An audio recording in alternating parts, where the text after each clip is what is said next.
tonight. So if you haven't seen it so far, I'm going to show you how to booby trap your home with your cameras.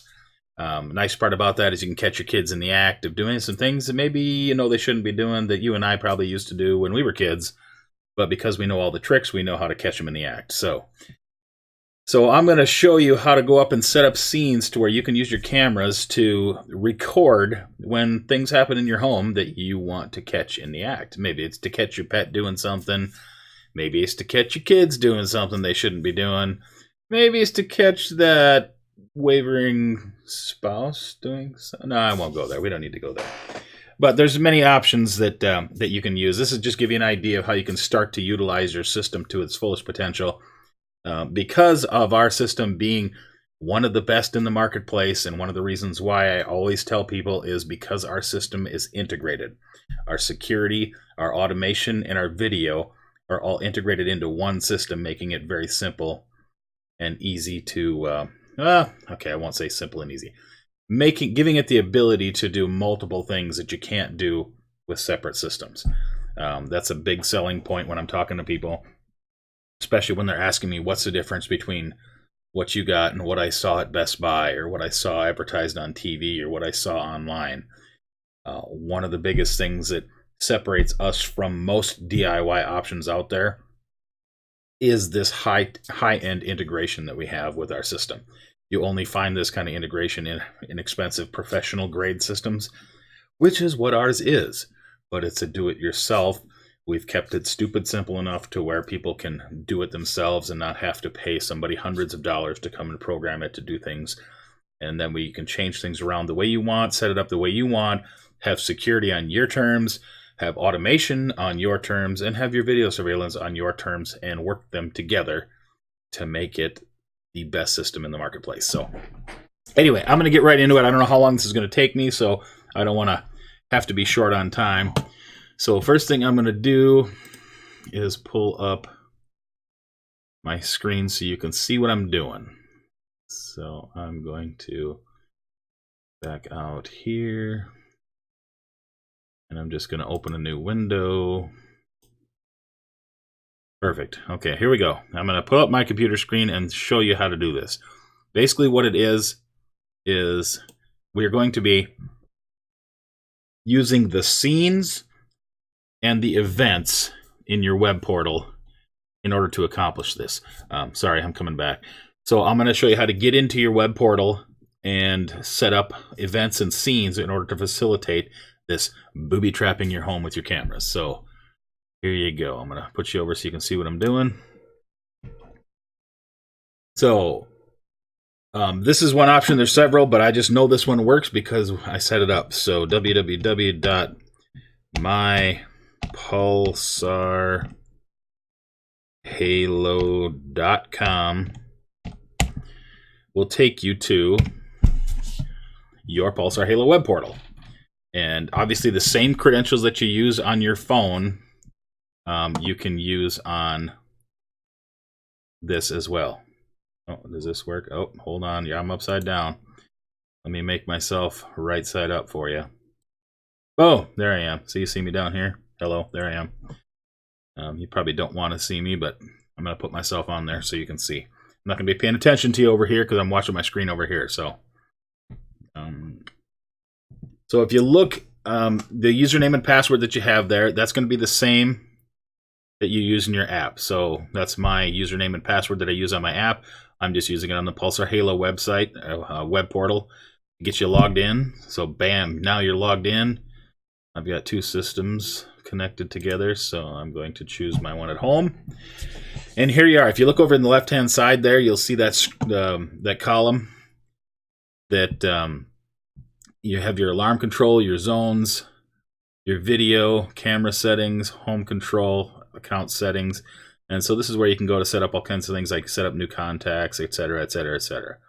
So if you want to be notified on your phone of things, there is push notifications that you can do, but I'm going to just show you. You go into your contacts here, you select your contact, and you'll see that there's this text alert and email alert. And you can turn those text alert and email alerts on and off just by clicking on them. So here I turn this, I click on this, and it shows that my text alert is now off. I've got it to where it both alerts me through text and through email, just to make sure I get the message. So first thing you want to do is probably turn that on, because if you want to get these notifications of when your camera makes a recording, an event recording, that's where it will send those, is to your text or to your email. And where it's going to send them is what you have set up in your contact list here. I'm not going to take you in there, but you'll have your email address set up in there, and you'll also have your cell phone set up in there, and that's where these text alerts and email alerts are going to go to. So that's important to make sure those are on. But if you go into this personalized scenes and event schedule, the first thing we want to do is we want to set up a scene, because here's how the flow works. I want to, let's say for instance, I want to know when my back door gets opened up. I want my cameras to record when that back door opens up. So in order to facilitate that, the first thing I need to do is set up a scene saying I want my cameras to record. So we're going to go into these scenes here, and I've already got one here. I'm going to delete this so I can start over with you.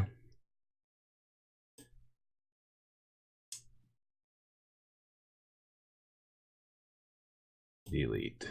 Okay. So I want to create a scene. I've already got some scenes set up, like arrive home and lockdown. These are things that I can go right on my phone into the scene selections, and I can select arrive home, which I do, and that does all kinds of things. So I want to create one of those scenes. I want something to happen. So I'm going to go create that scene.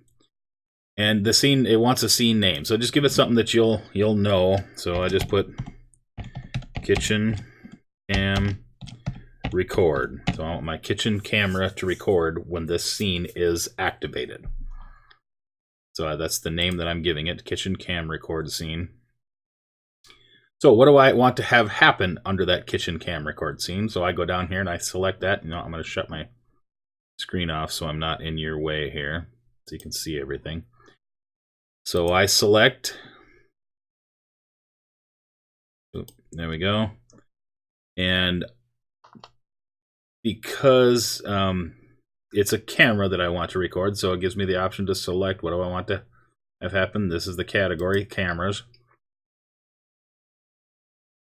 Now it's asking me to select which camera, because if you have multiple, you'll select more than one. And then you'll see that those are the 4 cameras that I have currently in my home. I've got the basement, deck, garage, and kitchen camera. So I'm going to select that kitchen camera.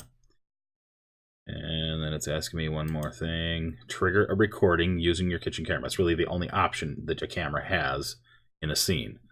So I'm going to trigger that, use that as trigger recording. So now I'm going to hit save.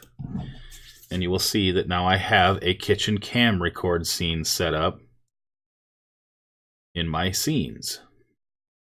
So now that's the first step. Now I've got a scene set up to enable my kitchen camera to record when that scene is activated, which I can do it right on my phone. And if I go into my scenes, I'm going to see this. I can manually activate that scene, but you can also set it up to happen automatically. So that's called an event. So an event schedule can trigger all kinds of different things, including a scene. So I go into my schedule here, and I already have that here. I'm going to delete it here so I can start over with you. So I'm going to create a schedule of when I want that scene or anything to actually happen. Now I can schedule it on a time basis. The event name, I'm just going to call this, oh, there you go, kitchen door open record. So that's what I'm going to call this. It's just the name of the scene. Now, what I'm going to have that scene do, what type of, it's the name of the event. What I'm going to have that event do is I want it to use a zone trigger, which means that security zone on that door, on my back door, is a zone. That's what they call those security sensors, is zones. So I want a zone to trigger something. So I'm going to select that. Okay, so now it's asking me what zone. I've only got the front door, the back door, and the patio door. Now I could have a sensor, which I do. I could put a sensor on my liquor cabinet. I could put a sensor on my gun safe. I could put a sensor on the baby's bedroom door, whatever it is. But I'm just going to select the back door for right now. So when that back door opens, I want that to trigger an action. What action do I want it to trigger? Do I want it to set my thermostat? No. Do I want to turn my kitchen lights on? Well, maybe I do. I could have it to where it can turn my kitchen lights on and off. I can have it to where it automatically lights my fireplace. I can turn my fireplace on and off by opening the back door. So you can set that up. So you may want it, and I have it on my arrive home scene to where when I select arrive home, it automatically turns my kitchen lights on, so I don't need it to turn my kitchen lights on when the back door opens up because they're already going to be on. But in addition to that, it also lists the scenes that you have created. And you can create any of these scenes. Now remember, I created that kitchen camera record scene. So now I just select kitchen camera record as the scene I want selected. When this back door is opened, so now you understand why we had to create that scene first, because that wouldn't have been here if we hadn't done that. So I created that scene first in order to make this available as an option for my zone triggering it. So now that's selected, so we hit save. So now my kitchen door record event is now saved, and that kitchen door record event is now going to schedules to run on zone open and back door. So when that back door zone opens, it's going to schedule this scene called kitchen camera record to run. So now when I do that, I can make that happen. So that's really simply how you can set your cameras up, and then booby trap your home to where when somebody opens a door, or you can even have a Z-Wave trigger it. So maybe when somebody unlocks the back door, that's a Z-Wave device. When the system sees that that back door is unlocked, it can do whatever you want it to do. And that's where you go into these schedules here, and we create a schedule. We can name it whatever. Name it test. Well, I'm going to try and name it test. And so, as you can see, we selected that zone trigger, but you can also have a Z-Wave trigger. So I click on that. Well, which Z-Wave device do I want to be the trigger? Well, I can pick any of these. I can pick the front door, for instance. Let's say the door lock. So when that door, when it locks or unlocks, well, I want it when the door unlocks, I want my foyer lights to turn on. So I can go down here and find foyer lights, and I want them to turn on. So when someone unlocks the front door, the foyer lights are automatically going to turn on, and I hit save, and boom, you're done. So it's not really that difficult if you just kind of play around with what you got in here. There's a lot of different things you can control. Like I said, that's just a Z-Wave device. Let me go back in here again and show you that there was a Z-Wave device that was triggering it. A zone, which is one of your security sensors, can trigger it. You can set it up to trigger at a certain time, or you can set it to trigger when the alarm goes off. If your security alarm goes off, maybe you want, here, let's do that one. I was actually going to do this before anyway. Alarm lights. I'm just going to call it that, because what I want to have happen is when my security alarm goes off, or my fire alarm goes off, or whatever reason, for whatever reason that alarm goes off, I want all the lights to turn on. The outside lights, the inside lights, everything. So that burglar goes, oh my gosh, somebody is obviously here because all the lights are turning on. So let me go in there and select that. I'm going to call it an alarm trigger. So the alarm is actually the thing that's going to trigger it. So an alarm event, oh, and look at this. You can even set it to where if it's the front door that sets off the alarm, the back door that sets off the alarm, or the patio door that sets off the alarm, or maybe your motion sensor. Well, I'm going to select all of them. So when any of these things happen, when the alarm goes off because of a front door, back door, or patio door, what do I want to have happen? Well, I want the kitchen lights, the living room lamp, the office lights, the mantle light, I don't need to light the fireplace. The outside lights, the garage lights, the foyer lights, my porch lamp, the light out by my hot tub, the bedroom lights, so it'll wake me up, because I might not hear the alarm. I sleep pretty soundly. I don't want it to unlock the front door when the alarm goes off. I want the studio lights to come on. So there, I want all of these. I'm going to select them all to turn on. Turn on to 100%. On to 100%.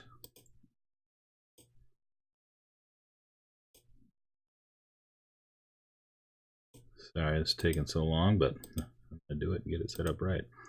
And here's where one of these things, you might want this to happen when grandma pushes the panic pendant. Here's where you would set that up. You know, I talk about it when I'm talking to people about that I've fallen and I can't get up panic pendant.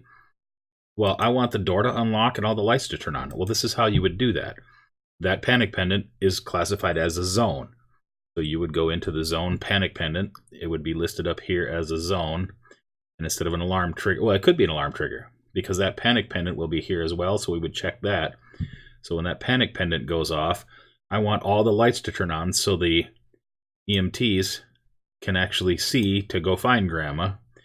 And in that case, I would also have this front door unlock as well, because I'd want them to be able to get in and help grandma get out. So we're going to turn these on. Well, there. Now we've got all these. This is what's going to be the trigger when the alarm goes off. That's the type that it's going to trigger on an alarm. Arm, disarm, armor, disarm, system trouble. Nope, I just only want it when the alarm goes off, no matter which of these zones has triggered it. Now, all these lights are going to turn off. Or turn on, I'm sorry. And then I'm going to hit save. Boom. Now, whenever there's an alarm is scheduled to run on a burglary event, all those things are going to happen. Those things that I just set up. See, now I can go in here and I can edit them if I want them to do different. Well, let's say, for instance, I have a smoke detector. And so I want the, when that alarm goes off, whether it's a smoke, fire, whatever, if there's a fire, I still want all these lights to turn on, because if there's a fire in the house, I want to be able to see how to get out. But maybe I want to set my thermostat to actually... that point, I want to set my thermostat to turn off because I don't want my furnace to continue to blow, fan the flames. So it's basically a anti-fire device by turning your thermostat off, turning all your lights on, unlocking your door, so when there is a fire, people can get out quickly and easily because all the lights are on. So that's just an example of the high-end availability and flexibility that our system has that you're not going to get with a simple system, if you get what I mean, or a DIY system that you get at Home Depot or Best Buy or online at Amazon or Ring or things like that. So, they're not going to have this full gamut of controls that you can do with your system. So it's a huge selling point when people start to understand their system, and that's what you need to do, is understand your system so you know how to promote it to people. So this is just one of these technology things that is really cool. A lot of people maybe have heard it, but they really have no idea how it works. This is the place where you need to go to start playing around with that, setting some things up. If you have a question about it, go ahead and give somebody a call. Give maybe your independent rep a call. If they don't know the answer, they know how to get a hold of somebody that does. So anyway, I'm trying to see. Let me go see if we've got any comments or questions about what's going on here. Oh yeah, see, now you can see what I'm seeing. Just go to the ACAM here. I'll give a couple of shout outs to some people. We got Dean Johnson going on here, Daryl Stewart, Richard Westerman. Actually, Richard's the one that actually sparked the question for me to talk about this tonight. Nick Muschetti. Oh, the man, Brian Ireland's right here as well. Brian says, hello from Denver Startup Week. That's right, Brian's out in Denver. Donna K. Lanford's on here. Jeff Hoff. How you doing, Jeff? How you doing, Donna? Candy's on here. Candy Hoff, Cheryl Westerman, Joe, Brendan. So, anyway, I hope this was helpful. Just a couple of things I just wanted to go through. Obviously, this is on the Halo page, so if you know some other people that have some questions about this, point them to the Halo Nation page. They can actually watch this and get some details on it. So with that, I'm pretty much done. I don't need to belabor the point and don't need to go over too many more details. I just wanted to run through that quickly for you so you have it. If you got any questions, go back and watch the video again and show you how to set up those kind of scenes and those events. So Big T signing off for tonight. Have a fantastic one. We'll see you next week. Bye-bye.